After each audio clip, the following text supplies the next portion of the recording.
Awit 29:1-4. Mag-ukol kayo sa Panginoon o mga anak ng makapangyarihan. Mag-ukol kayo sa Panginoon ng kaluwalhatian at kalakasan. Iukol ninyo sa Panginoon ang kaluwalhatian na nararapat sa kanyang pangalan. Sambahin ninyo ang Panginoon sa banal na kagayakan. Ang tinig ng Panginoon ay nasa ibabaw ng mga tubig. Ang Diyos ng kaluwalhatian ay kumukulog, ang Panginoon sa ibabaw ng maraming tubig. Ang tinig ng Panginoon ay makapangyarihan. Ang tinig ng Panginoon ay puspos ng kadakilaan. Ang tinig ng Panginoon.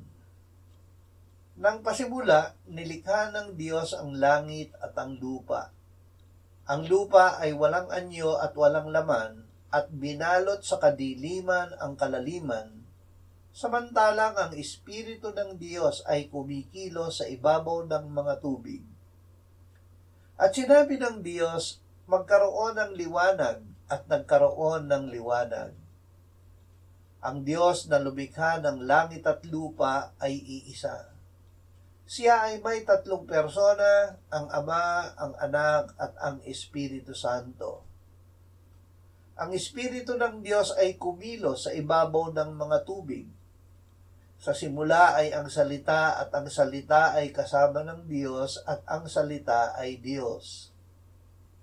Sa simula ay kasama na siya ng Diyos.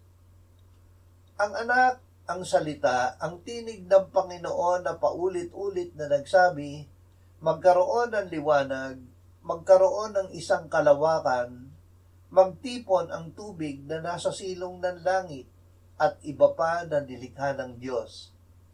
Ang lahat ng bagay ay ginawa sa pamamagitan niya, at kung wala siya ay hindi nagawa ang anumang bagay na ginawa.